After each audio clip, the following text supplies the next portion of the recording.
Que Dios les bendiga, hermanos amados. El texto de hoy, pienso que tiene o por lo menos en la meditación que quiero compartirles,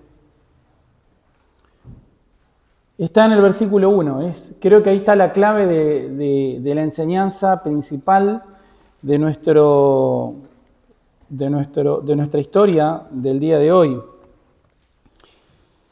Dice: luego que oyó el hijo de Saúl que Abner había sido muerto en Hebrón, las manos se le debilitaron y fue atemorizado con todo Israel.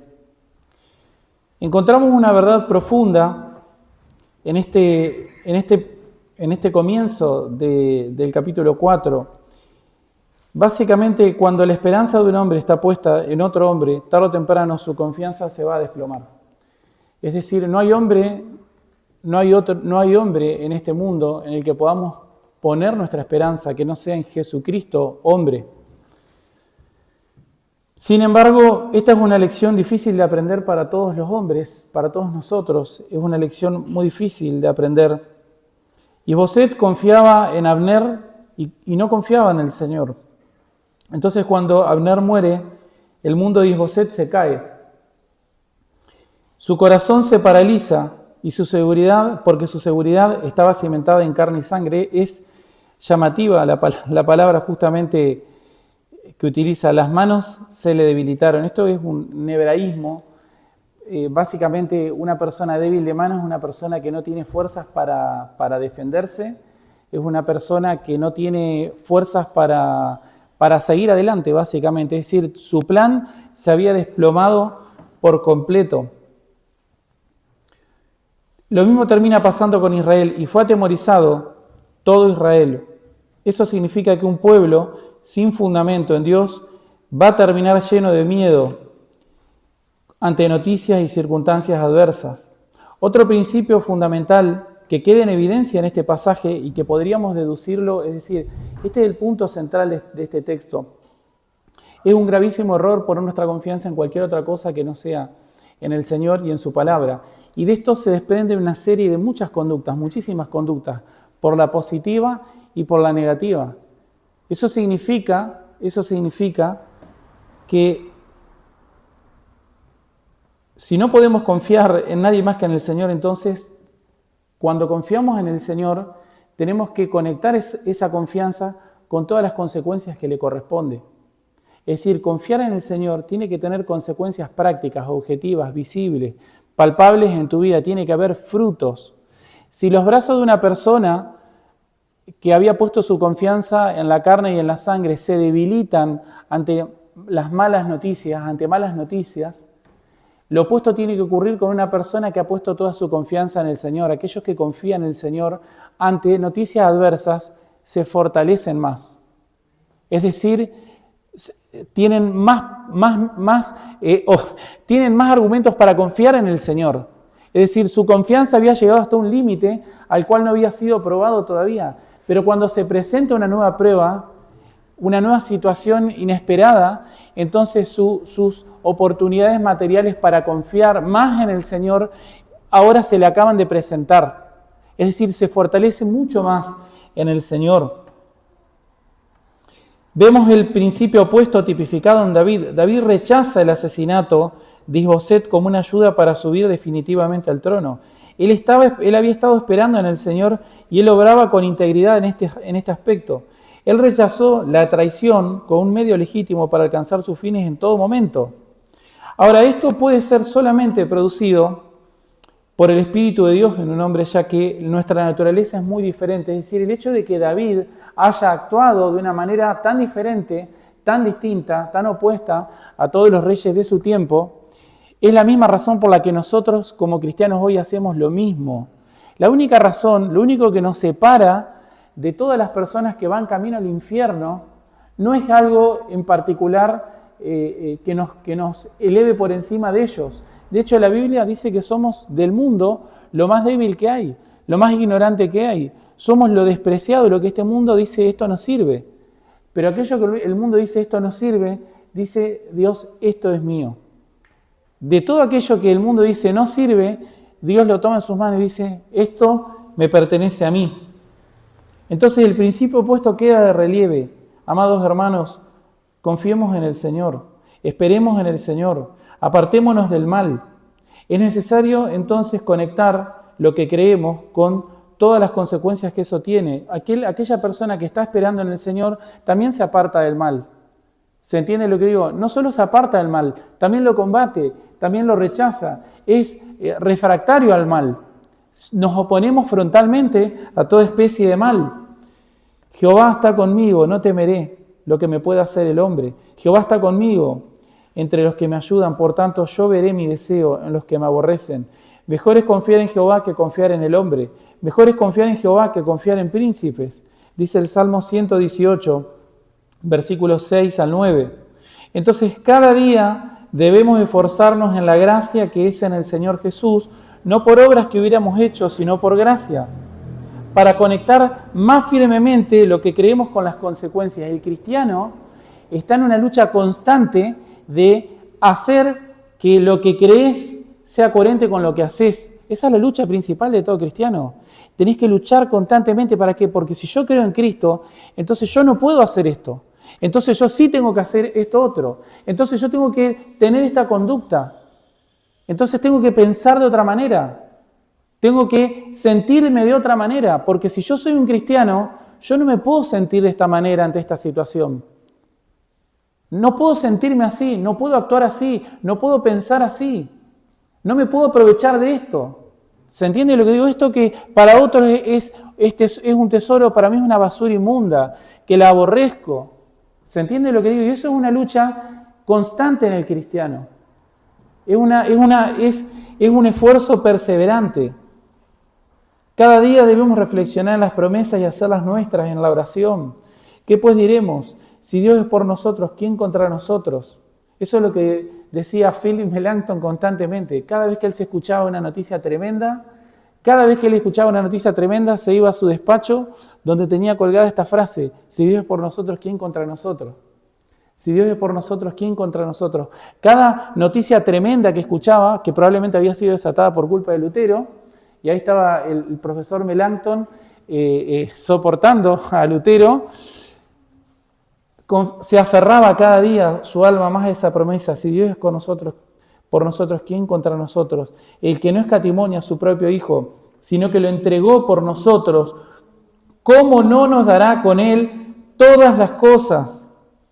Otro principio que se desprende de esta misma verdad es que quienes ponen su confianza en otra persona que no sea el Señor, pronto serán alcanzados por su pecado.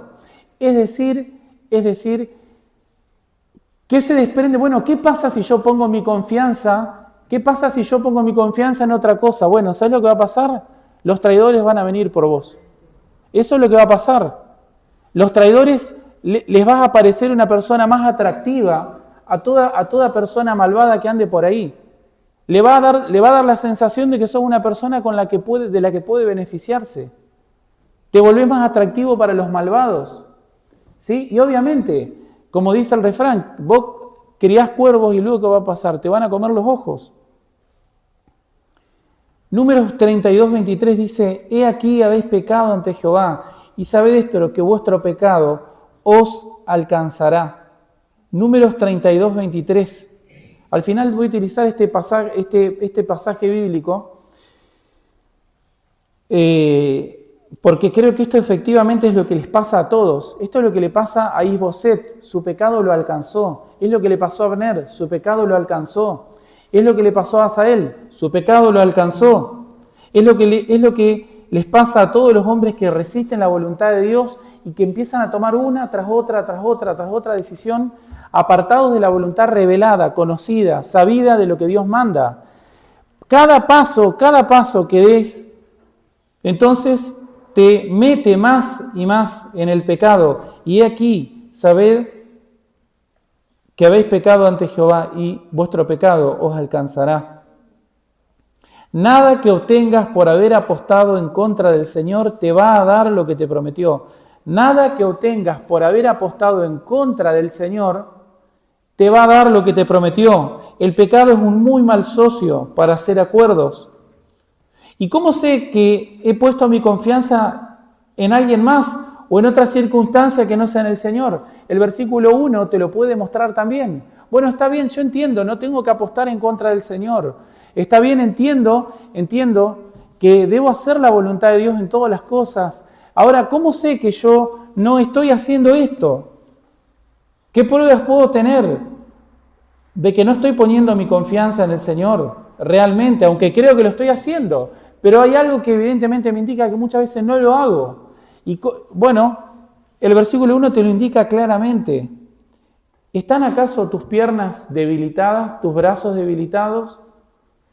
¿Sentís la angustia y la tristeza espiritual por haberte dado cuenta que realmente eso que estabas intentando disfrazar realmente no era la voluntad de Dios?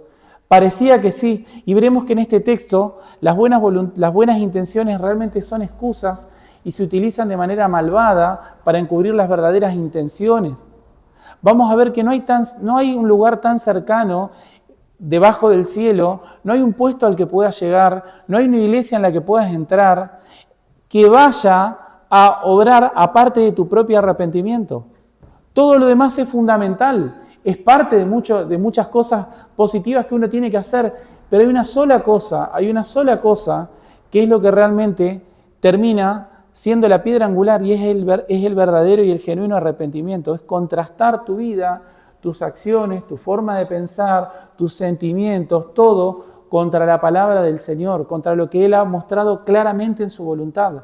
Por eso aquellas personas que piensan y dicen, bueno, la mucha teología hace que la gente se vuelva fría, en realidad la gente es fría por falta de teología, es por falta de escudriñar la palabra de Dios. Escudriñar la palabra de Dios con un corazón sincero y de la manera en la que Dios lo ha ordenado, es decir, no en el living de tu casa, simulando que estás haciendo un culto agradable a Dios, ¿no? No de espaldas a la iglesia, sino en el contexto de una iglesia local que Dios ha establecido, de manera ordenada, acercarte a la palabra de Dios va a ser para tu bien. Solo puede ser para tu bien y no para tu mal.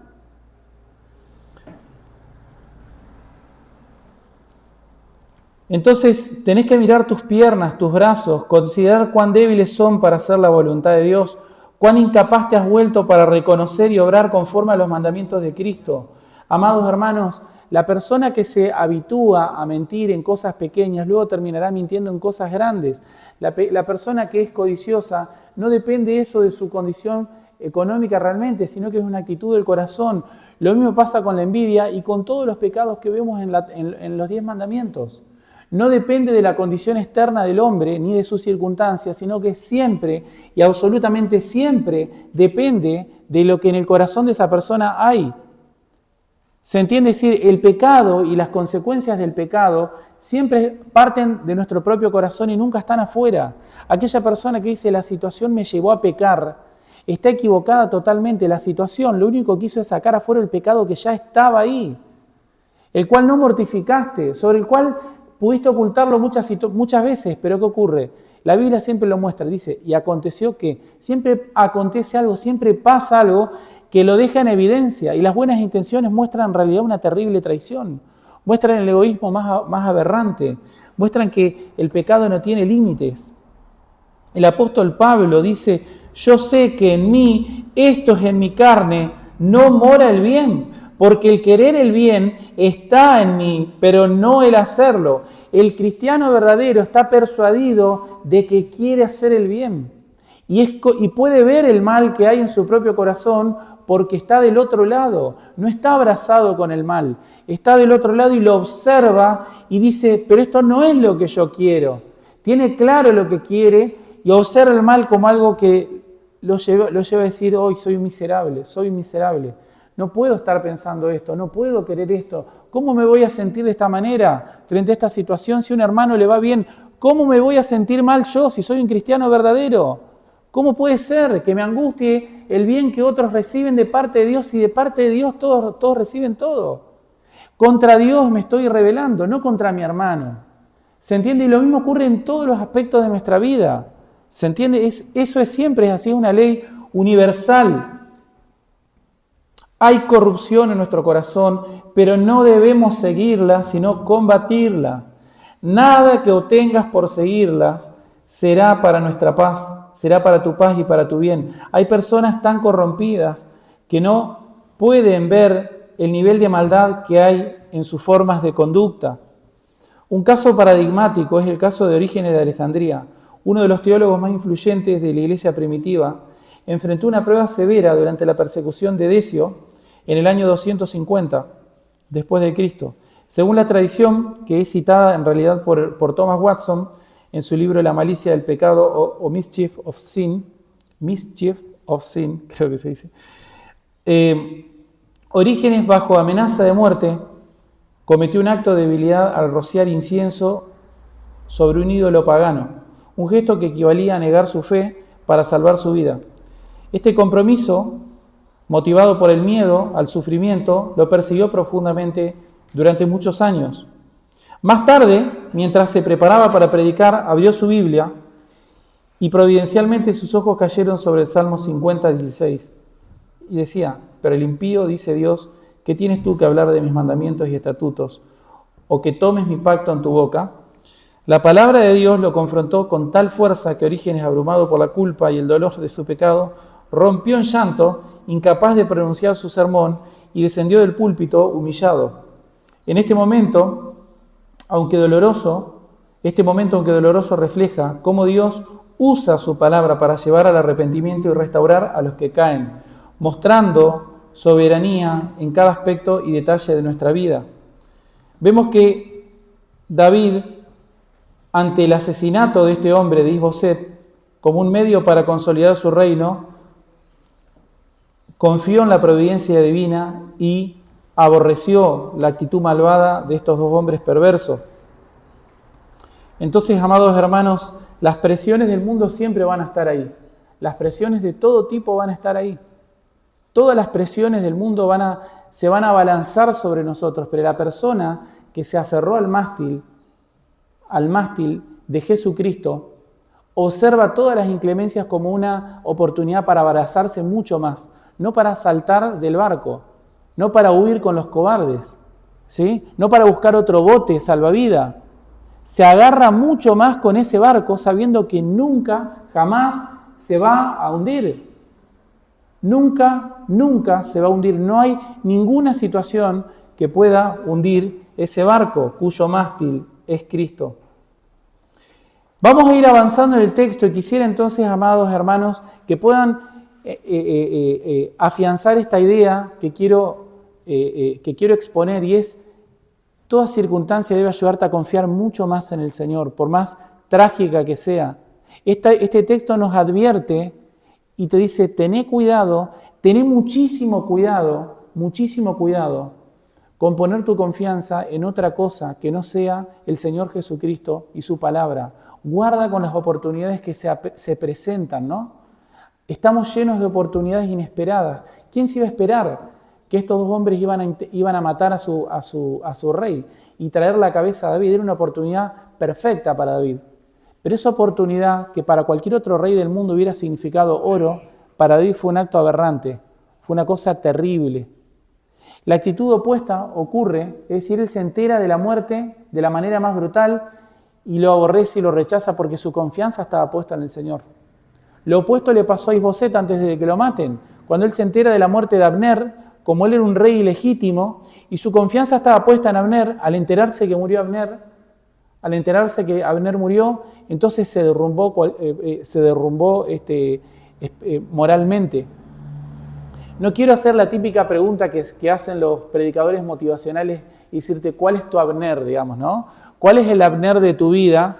Porque no quiero hacer un exégesis de ese texto diciendo: bueno, Abner son tus problemas y tus confianzas que no están en el Señor, y vos sos Is-Boseth. No quiero hacer eso, porque eso no es lo que del texto se desprende en su contexto, sino que lo que vemos ahí es el principio. Debemos luchar contra toda aquella cosa que nos provea confianza que no sea el Señor. Cualquier cosa que venga a proveerte confianza que no sea el Señor es un engaño de Satanás. Por Satanás ha sido puesto para venir y decirte: vos no fuiste llamado a ser rey, bueno, yo puedo hacerte rey. Yo puedo hacerte rey, confía en mí y yo te puedo poner en ese lugar en el que vos querés estar. No solo querés estar, debés estar. Va a ser muy persuasivo, pero jamás se pone la confianza en esas cosas. ¿Y qué tipo de cosas podríamos poner nuestra confianza? Bueno, en primer lugar, lo que más tenemos a mano somos nosotros mismos, ¿no? Es decir, yo antes que confiar en los demás, generalmente me veo muy tentado a confiar en mí mismo, en mi fuerza, en mi inteligencia, en mi salud, en mi juventud. Puedo poner, puedo poner, plata no tengo, así que no voy a poner confianza en el dinero, pero tengo muchas cosas para poner confianza y todas las personas en alguna medida tienen algo en que poner su confianza, algo que tienen a mano, algo que generalmente es accesible a vos. Bueno, en eso que te provee tanta confianza, no confíes tanto. Ten muchísimo cuidado, porque poner tu confianza en eso, cuando eso se caiga, va a desatar tu propia ruina. Va a desatar tu propia ruina, y eso es lo que vemos en este texto. Isboset, versículo 1, un hombre sin carácter se derrumba al perder a su general. Cuando oyó el hijo de Saúl que Abner había sido muerto en Hebrón, las manos se le debilitaron y fue atemorizado todo Israel. La inseguridad de los líderes se convierte en inseguridad del pueblo y la gente de las tribus de su reino, al enterarse que Abner había muerto y la condición miserable en la que estaba su rey, ellos también se atemorizan porque no saben lo que va a pasar. Es decir, ¿por qué se atemoriza esta gente? Bueno, porque ellos no saben cuál puede ser la conducta de David. David es un general muy fuerte. Dios está con él y además, por si fuera poco, la tribu más grande de Israel está bajo sus órdenes. Entonces toda esta gente que está sin líder, sin rey, con un hombre cobarde, entran en pánico, por supuesto. Y cuando ven a su rey que está con los brazos debilitados, encima los judíos me fascina porque los judíos son muy gráficos con estas cosas. Es decir, probablemente debe haber mostrado visiblemente que estaba en una situación calamitosa. Entonces, claro, el caos se esparce por toda la gente. Esto nos muestra que un liderazgo sin fe y sin convicciones no puede sostener absolutamente nada, menos un reino. Y lo mismo podríamos decir de una familia, lo mismo podríamos decir de una iglesia, lo mismo podríamos decir de un matrimonio o de un trabajo o de cualquier cosa en la que tengamos algún tipo de responsabilidad. Todas las cosas deben hacerse por medio de la fe, para honrar y glorificar al Señor. ¿Sí? Todas las cosas que yo tengo en mi vida, amados hermanos, son medios que Dios ha puesto para honrarlo y glorificarlo. Y eso no tenés que poner tu confianza en eso, porque es una absoluta imbecilidad hacerlo, es una absoluta necedad hacerlo. ¿Se entiende? Es decir, bueno, yo podría confiar en mi trabajo, qué buen trabajo que tengo, qué buena situación económica que puedo estar pasando, qué bueno el nivel educativo al que pude acceder. Qué bueno, podría mencionar, muchas cosas. Pero ¿saben qué? Ninguna de esas cosas puede ser un pilar firme para el alma de alguien. Yo no puedo vivir para ninguna de esas cosas. Todas esas cosas deben estar alineadas en el propósito que Dios claramente está mostrando para mi vida. Es decir, mi trabajo, mi familia, nada está separado de mi propósito para con el Señor. Por lo tanto, si algo de eso se pone enfrente de mi propósito para el Señor, de ninguna manera tengo que hacer como Orígenes de Alejandría y bendecirlo, ¿no? Rociar incienso. Me va a presionar probablemente, pero no le puedo echar incienso. ¿Se entiende? Lo digo por qué? Porque para mi propio mal lo voy a hacer. Desde el versículo 2 al 3, vemos estos capitanes oportunistas, Baná y Recab, que ellos muestran un pragmatismo típico de los bandidos, bandoleros de su tiempo. Ellos eran capitanes de merodeadores, es decir, eran personas, y el hijo de Saúl tenía 2 hombres. Esto no es una simple nota histórica. Eran jefes de banda. El nombre de uno era Baná y el otro era Recab, hijos de Rimón. Y eso es una referencia histórica de los berotitas, pero básicamente lo que te muestra esto, porque también Berot era contada con Benjamín. Y esto también es interesante, amados hermanos, porque vemos que no hay una posición en la que uno pueda estar que diga, bueno, yo nunca podría llegar a ser un traidor, digamos. Es decir, yo puedo estar sirviendo al rey, yo puedo ser uno de los capitanes y tener muchísima responsabilidad, pero si mi corazón está cargado de traición, de oportunismo, de maldad, nada de eso va a servir. ¿Se entiende lo que digo? Entonces es muy importante notar esto. No solamente la confianza en un hombre particular no sirve para nada, sino que tampoco las posiciones no sirven para nada si el corazón no ha puesto su confianza en el Señor. Estos hombres tenían un gran privilegio. Y hay una nota que me encanta un poco más abajo, pero básicamente estos hombres eran del pueblo de Dios, estaban en el pueblo del pacto, conocían la ley, eran de la tribu de Benjamín, es decir, eran contados entre los hermanos y tenían un gran privilegio, sin embargo eran traidores y asesinos, hombres pecadores y corruptos de entendimiento, típicos, digamos, de los merodeadores y de los bandidos de su tiempo, jefes de bandas, personas malvadas, acostumbradas al robo, al pillaje, acostumbrados a todo tipo de maldad. Versículo 3, pues los berotitas habían huido a Gitaim y han sido forasteros allí hasta el día de hoy. Entonces, esto nos reafirma que estas personas realmente pertenecían al pueblo de Dios, no eran gente extranjera. Hemos visto unas salvajadas que han sido cometidas del mismo calibre, pero generalmente por paganos, ¿sí? Eso es lo que vimos con el pagano que se acerca al rey David a decirle que había matado a Saúl. Pero acá no son paganos, son personas que están circuncidadas, que pertenecen al pueblo del pacto, que pertenecen a una familia muy prestigiosa, que tienen un lugar de gran poder y prestigio dentro de su sociedad, pero con todo eso están lejos del Señor. Con todo eso y con todos esos privilegios están lejos, su corazón está lejos de Dios. El versículo 4, y Jonatán, hijo de Saúl, tenía un hijo lisiado de los pies, era de edad de 5 años.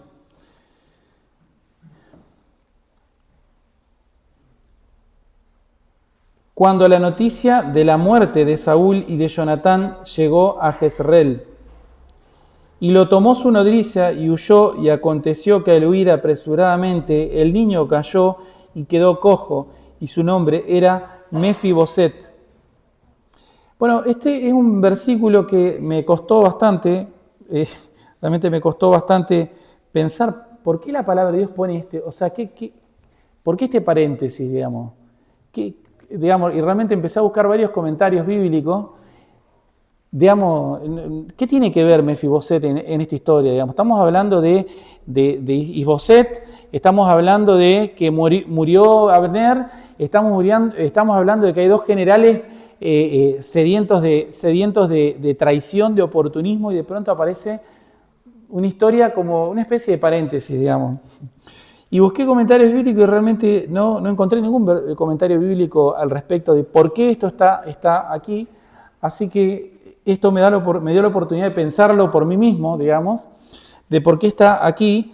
Y lo que pienso de que por qué está aquí es que en consonancia con toda la historia, es que pienso que está para mostrar que providencialmente Dios lo salvó. Es decir, este hombre no pudo ser matado, es decir, él también podría haber sido un futuro heredero y un futuro contrincante de David porque era descendiente de Saúl. Sin embargo, providencialmente Dios lo muestra aquí como alguien que no va a recibir venganza, como el caso de Isboset, sino que vamos a ver que va a recibir misericordia. No va a recibir la venganza de los traidores, sino la misericordia del rey. Y yo creo que también es una linda ilustración. Yo al leer lo que le pasó a Isboset, miren en cuenta todo lo que le pasó. Y Jonatán, hijo de Saúl, es decir, es hijo del hijo bueno de Saúl, el hijo misericordioso de Saúl, este hombre, Isboset, sin embargo, sufre. Tenía un hijo lisiado de los pies, ya sería un adolescente para esta etapa, es decir, podría ser alguien tranquilamente muy matable y alguien que si lo esperás un poquito podría llegar a tener la edad para ser rey, pero Dios lo preserva y yo creo que es una buena ilustración.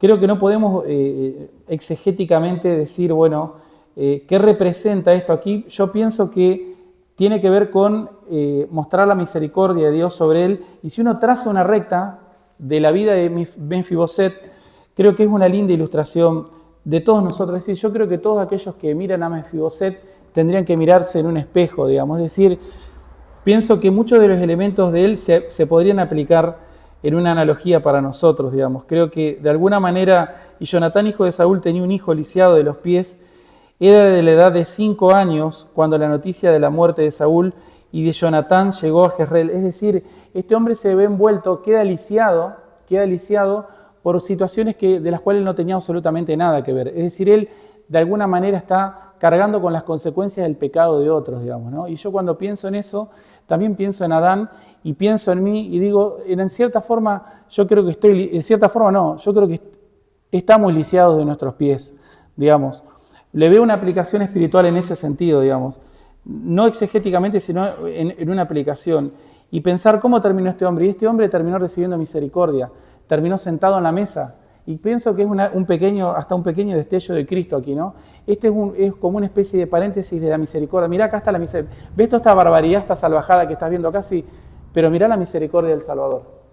Este hijo fue guardado, era un hombre lisiado, que carga con las consecuencias del pecado de otros. Es alguien que no puede caminar, es alguien que es digno de la venganza. Sin embargo, en vez de ser objeto de venganza, es objeto de la misericordia y termina sentado en la mesa del rey. Después va a haber un conflicto con él, que lo vamos a ver más adelante, pero objetivamente este hombre termina sus días sentado en la mesa del rey y recibe la misericordia y la gracia que realmente no debió haber recibido. Entonces creo que desde un punto de vista exegético, creo que está acá para mostrar que Dios preserva a sus hijos, preserva a sus escogidos, que aquellos que han sido escogidos no pueden ser nunca matados por los hombres, no pueden ser alcanzados por la espada de los perversos, sino que son preservados por la providencia de Dios. Yo creo que exegéticamente eso es lo que pienso de este texto, de por qué está acá, y su aplicación creo que tiene que ver con mostrar la misericordia de Cristo sobre todos los lisiados, digamos, ¿no? Continuamos en el versículo 5, y los hijos de Rimón, el Berotita, versículos 5 al 8, tenemos una traición tremenda que se trama. Los primeros 2 versículos, el 5 y el 6, nos muestra la falsa confianza en la astucia que tenían estos dos hombres.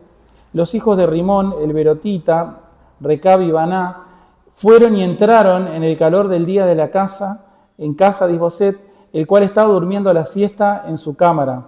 Entonces ellos entraron hasta la mitad de la casa como llevando trigo. Esto, es decir, vemos acá esto, ¿no? Son hombres de confianza, pero utilizan su confianza, utilizan su posición para ejecutar una tremenda traición. Una traición tremenda, porque ellos simulan que están buscando, básicamente lo que se hacía era, generalmente la casa del rey podía llegar a ser un lugar de almacenamiento de comida, de trigo en este caso, para el ejército o para la guardia, digamos, ¿no? ¿Qué es lo que se hacía? Bueno, si vos querés hacer el martes querés hacer pan, lo tenés que moler el lunes, digamos, ¿no? Es decir, un día antes, porque es mucha gente para la que tenés que cocinar. Entonces ellos están simulando que están yendo a buscar comida, a buscar trigo, digamos. Pero realmente están aprovechando toda esta situación, simulando un servicio al pueblo de Dios realmente, cuando están pensando en cometer una tremenda traición. Entonces yo creo que vemos los signos y las señales típicas de las actitudes malvadas y perversas con las cuales aún los cristianos debemos tener cuidado. Esto claramente tipifica a hombres malvados que son hijos de Satanás y que no tienen el espíritu, pero ciertamente nosotros como cristianos debemos introspectar, debemos escudriñar nuestras intenciones a la luz de la palabra de Dios y a la luz de nuestra conciencia, amados hermanos. La conciencia es un testigo muy poderoso y sabe muy bien por qué haces lo que haces, lo conoce, lo sabe, y el Espíritu de Cristo que mora en nosotros te muestra, vos estás haciendo esto por esto. Sí, probablemente estás entrando para traer pan y trigo, pero vos estás buscando esto realmente. Lo que vos querés es esto. Y tu conciencia te acusa y te indica cuál es la verdad de las cosas, ¿no? Entonces el pecado se disfraza de oportunidad y el relato comienza a mostrar una gran traición que se está tramando. Versículo 7, vemos justamente pues habían entrado en la casa estando él acostado en su cama, en su cámara de dormir, y lo hirieron y lo mataron y le cortaron la cabeza, y tomando la cabeza caminaron toda la noche por el camino del Arabá. Es decir, atravesaron el desierto. Miren la maldad de esta gente, ¿no? Le cortan la cabeza a su propio rey, al que tenían que proteger. Ellos le cortan la cabeza. Primero lo matan a traición, porque el hombre está durmiendo, no se puede defender. Lo matan y además otra cosa que es más aberrante todavía, mutilan el cadáver cortándole la cabeza, porque no es que le cortan la cabeza en el mismo acto en el que lo mataron. Primero lo matan y después le cortan la cabeza, lo cual es una salvajada absoluta para un rey de Israel, es una cosa terrible, digamos, ¿no? Es decir, es una traición tremendamente cobarde. Entonces lo matan y le cortan la cabeza y van caminando toda la noche por el camino del Arabá. Y esto es algo interesante porque ellos van caminando a llevarle esto al rey David. Ellos en su mente están pensando que el rey David no es tan diferente de ellos. Y esto también, amados hermanos, nos debe llamar la atención y debe ser una enseñanza para nosotros. Es decir, no hay un lugar en el que vos puedas estar, no hay una posición que puedas tener en la vida en la cual no seas objeto de tentaciones tremendamente aberrantes. Es decir, no hay una cosa con la que un cristiano no pueda ser tentado. No hay una cosa con la que un cristiano no pueda ser tentado, pero nuestra actitud, la actitud del cristiano siempre debe ser la misma. Debe ser la de aborrecer, la de rechazar el mal. Estamos viendo iglesias evangélicas donde hay gente muy malvada, perversa, donde es común ver en iglesias evangélicas y asociar a los evangélicos con gente chabacana, con gente mentirosa, con gente incumplidora. Es normal escuchar que los evangélicos son gente generalmente bastante ignorante, personas que son fácilmente manipulables, y realmente eso es un gran escarnio sobre el nombre de Cristo. ¿Por qué? Porque justamente no están decididos a hacer el bien, no están decididos, son gente oportunista en muchos casos. Es decir, el evangelicalismo realmente es una excusa que permite disfrazar toda su maldad y su pecado.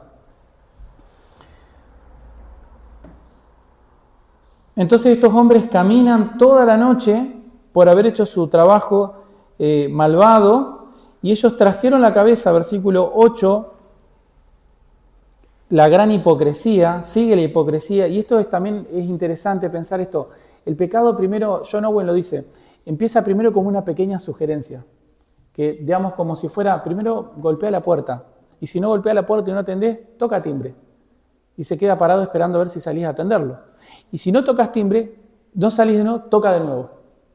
Y toca timbre y toca de nuevo. Y si no abrís la puerta, intentará ver si hay alguien y tocará el picaporte. Y toca el picaporte a ver si dejaste abierto. Capaz que estás haciendo otra cosa y él puede venir a ayudarte. Entonces tocó timbre, tocó la puerta, y como muchas veces lo has dejado entrar, dice, no estará enojado conmigo, ¿por qué no puedo entrar? Y toca el picaporte a ver si está trabado, a ver si la última discusión que tuvieron realmente fue definitiva, si puede arreglar las cosas con vos. Así es el pecado.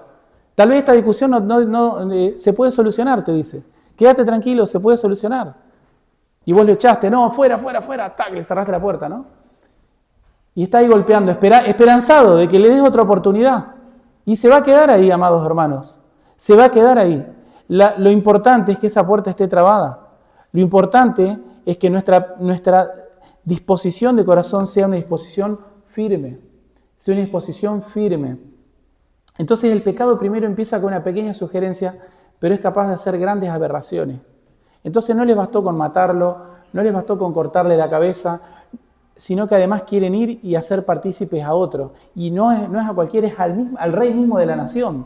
Es decir, quieren corromper absolutamente todo, porque si corrompes al rey, podés corromper toda la nación. Entonces, la hipocresía no termina. Miren el versículo 8. Y le trajeron la cabeza de Isboset a David en Hebrón y dijeron, el rey, he aquí la cabeza de Isboset, hijo de Saúl, tu enemigo, ¿no? Tu enemigo. Saúl era tu enemigo, que procuraba matarte. Así es el pecado, amados hermanos.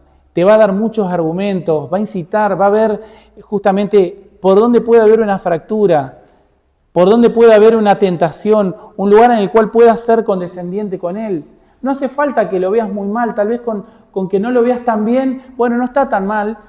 Es decir, el pecado va a ver, va a observar. Satanás realmente va a ver y va a observar dónde está la fisura, dónde está la grieta, y va a dar muchísimos argumentos, está lleno de argumentos, ¿no? Y son argumentos que son verdaderos realmente.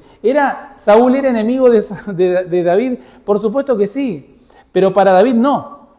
Para David no, pero para todo el mundo sí. Y Saúl mismo se planteaba como enemigo. ¿Era verdad que lo quería matar? Por supuesto que sí. Y así se tiene que ver el pecado. Las incitaciones pecaminosas tienen que ser muy verosímiles. Es decir, tiene que machear, tiene que parecerse mucho a la verdad y muchos de los elementos tienen que ser verdaderos. Tienen que ser verdaderos. ¿Sí? Satanás cuando tienta a Eva, no, es decir, toma elementos que son verosímiles. Es decir, con que os dijo Dios, dice, ¿no? ¿Era verdad que Dios había hablado a Adán? Sí, por supuesto, era cierto. Entonces, toda tentación tiene que agarrarse de elementos que son verdaderos, pero tiene que negar lo fundamental, tiene que negar lo principal. Y esto es tremendo, dice, he aquí la cabeza de Isboset, hijo de Saúl, tu enemigo, que procuraba matarte. Y Jehová ha vengado hoy a mi señor el rey de Saúl y de su descendencia. ¿No? Jehová ha hablado. Vienen con la palabra de Dios. Es muy peligroso, amados hermanos, esto. Esto es muy peligroso. Es muy peligroso. Hay personas que a veces pueden llegar a conclusiones tan diabólicas por medio de la palabra, usando falsamente la palabra de Dios. La palabra de Dios puede ser utilizada de la peor manera cuando está en la boca de un hijo de Satanás.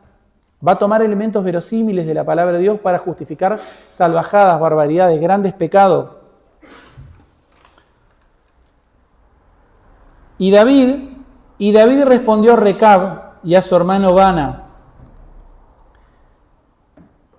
hijos de Rimón, el Berotita, y les dijo, vive Jehová, que ha redimido mi alma de toda angustia. Esto es maravilloso porque la reacción es levantar un juramento solemne. Vive Jehová. David no mide su vida por intrigas humanas, sino por la fidelidad de Dios. Reconoce que no son las manos traicioneras las que lo han librado, sino Jehová, que ha redimido su alma de toda angustia. Este versículo nos revela por lo menos tres cosas de la actitud de David. Número uno, David vivía consciente de la mano de Dios en su vida. Él no atribuía su seguridad a las circunstancias ni a los hombres, sino al Dios que lo guardaba en cada peligro. Vive Jehová, que ha redimido mi alma de la angustia. ¿Sí? Él pone al Señor delante suyo como un juramento solemne. Es decir, el Dios vivo que ha redimido mi alma, es decir, está hablando de una experiencia personal que él tiene con Dios. Ese es el segundo principio que vemos aquí de la actitud de David. La redención es personal. David dice, ha redimido mi alma. No habla de un rescate genérico, sino de una experiencia íntima de haber sido librado una y otra vez de la angustia. El Señor, el Dios Todopoderoso, tiene escogidos. Él redime personas concretas, específicas. No es una redención, digamos, impersonal. Bueno, todo el mundo está perdonado, ¿no? Como, imagínense un profesor que entra en un aula y dice, bueno, ¿estudiaron? Y algunos sí, otros no. Dice, bueno, están todos aprobados. Imagínense un profesor que hace eso. Imagínense un profesor que hace eso, ¿no? Entonces vemos que hay una experiencia personal de David para con Dios y hay una experiencia trascendental de Dios para con David. Dios es un Dios absolutamente personal. Él ha redimido mi alma. Cristo me amó y se entregó por mí, dice el apóstol Pablo en Gálatas 2:20. ¿Sí? Dios es absolutamente personal. Es un Dios personal. ¿Sí? Es un Dios absolutamente personal, que tiene un pueblo, pero Él ha redimido personas concretas. El tercer punto que vemos ahí es que el corazón de un hombre, conforme al corazón de Dios, nunca jamás se alegra de la destrucción del enemigo. Los hijos de Dios no solamente son conscientes de que Dios es el que está librándolos en cada detalle de su vida, en cada aspecto de su vida y de toda angustia, no solamente son conscientes de que ha obrado especialmente sobre ellos, sino que como respuesta nunca se alegran del mal y de aquellas cosas que Dios aborrece. David no ve en la muerte de su enemigo una victoria, sino una muestra más de cómo Dios lo ha guardado en medio de la adversidad. Su mirada no está en la sangre derramada, sino en la gracia recibida. Entonces, este versículo nos enseña a dar gloria a Dios en lugar de dar crédito al pecado. Mientras los hombres justifican sus actos diciendo, esto es lo que Dios hizo, David reconoce, Dios es el que me ha guardado. El Señor ha permitido que todos los enemigos reales de David, a través de diferentes situaciones, queden en evidencia y ha hecho que el pecado de cada uno de ellos los alcance. ¿Sí? Es decir, sin David tener que incurrir en ningún tipo de venganza, en ningún tipo de cosa que ofenda la santidad de Dios. Y vemos el versículo 10 y 11, justamente él recuerda el caso del pagano amalecita, que había intentado hacer lo mismo en 2 Samuel capítulo 1. El versículo 10 dice, y acá vemos una actitud profundamente espiritual, profundamente inspirada por el Espíritu Santo, algo que no tiene nada que ver con lo que los hombres son. No tiene absolutamente nada que ver con la forma de actuar de los hombres. Versículo 10 dice, ¿cuánto más? Dice, he aquí Saúl ha muerto, versículo 10, que cuando vive Jehová, el 9, que ha redimido mi alma de toda angustia, que cuando uno me dio nuevas diciendo, he aquí Saúl ha muerto, imaginándose que traía buenas nuevas, yo lo prendí y lo maté en Siclag en pago de la nueva. Hay un libro que se llama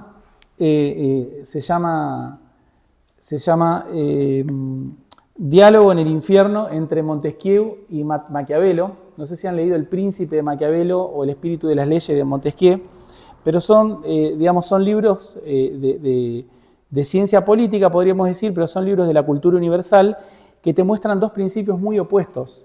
¿Sí? Porque para Maquiavelo era un hombre brutal, digamos, ¿no? Era un hombre absolutamente brutal, que pasa a la historia con una frase infame que es el fin justifica los medios.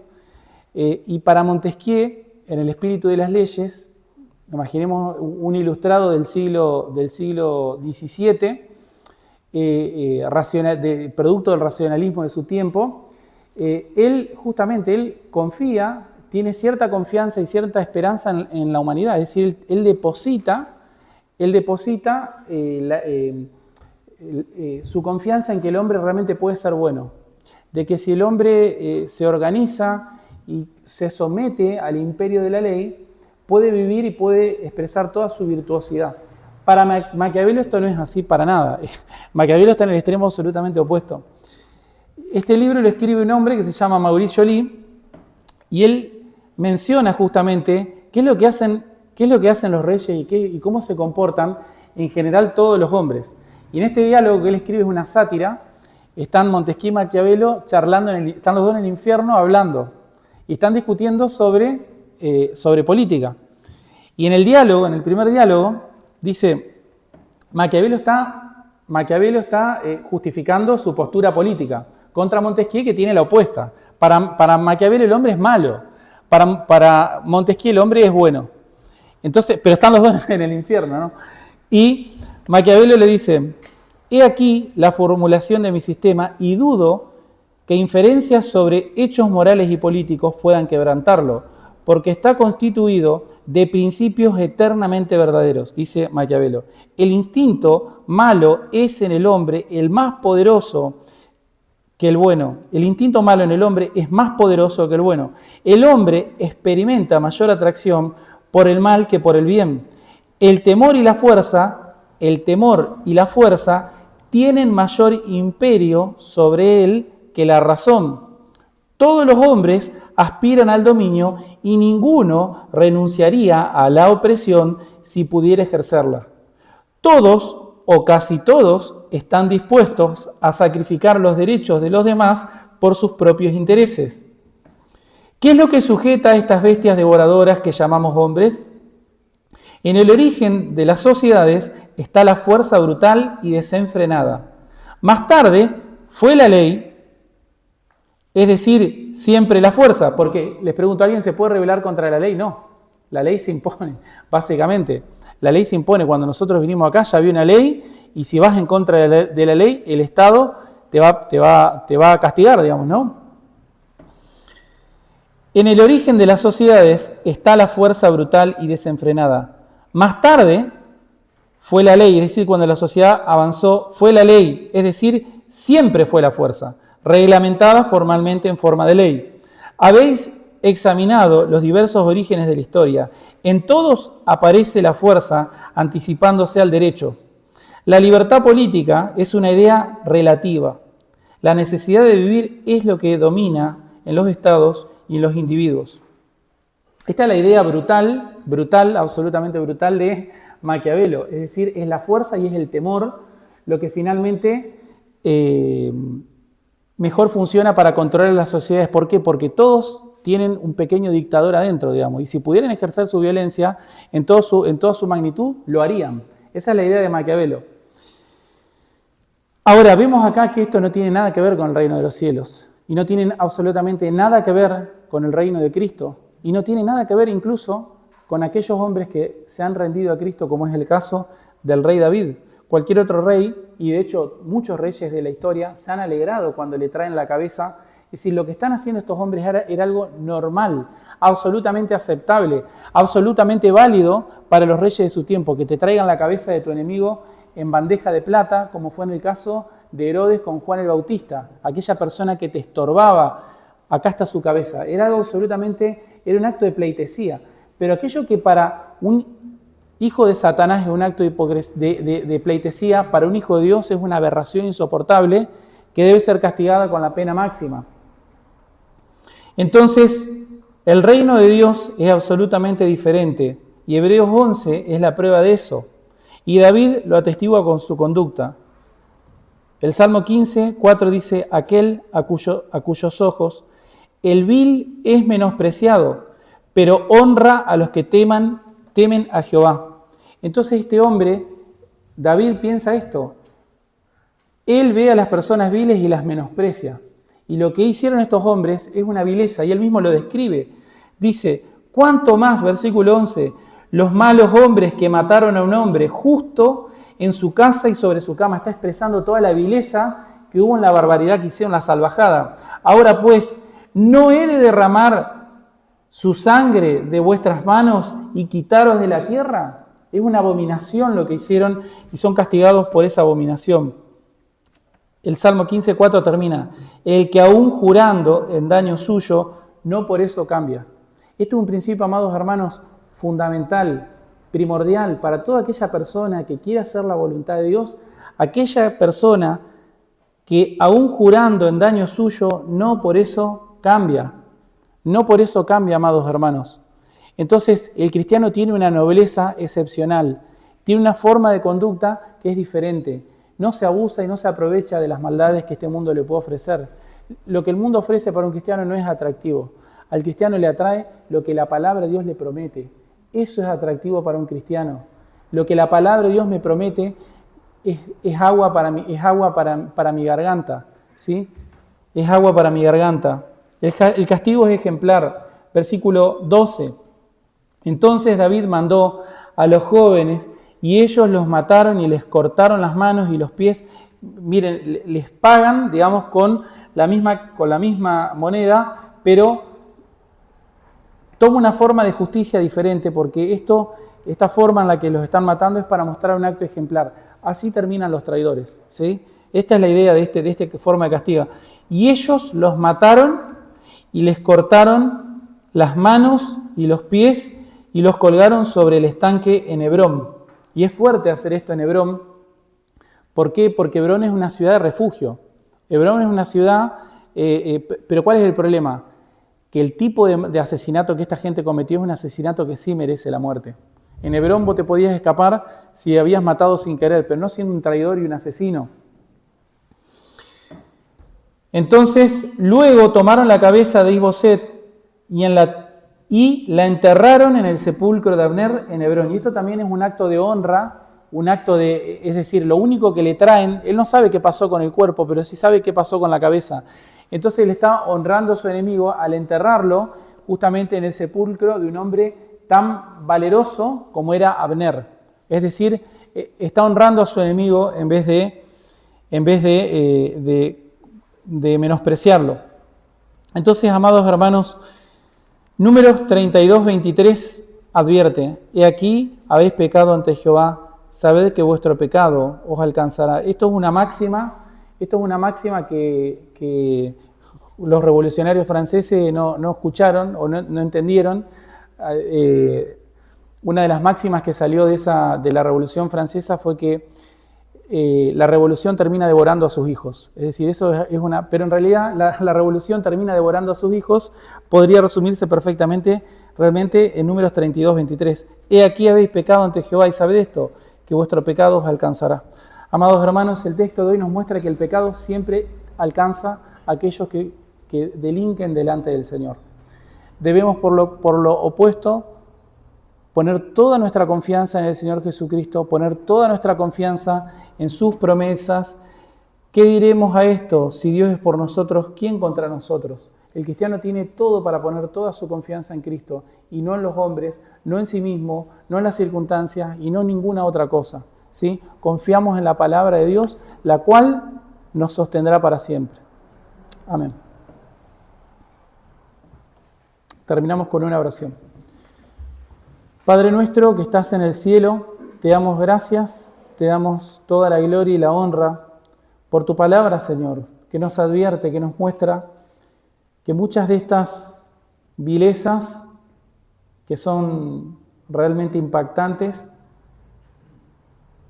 son una advertencia para nosotros, en que a veces el pecado empieza con una idea, pero luego termina con una gran aberración. Es una pequeña sugerencia, pero luego se concreta en grandes aberraciones. Ciertamente no tenemos nada para confiar en nosotros, oh Dios, y todo para confiar en ti, en tu palabra y en tus promesas.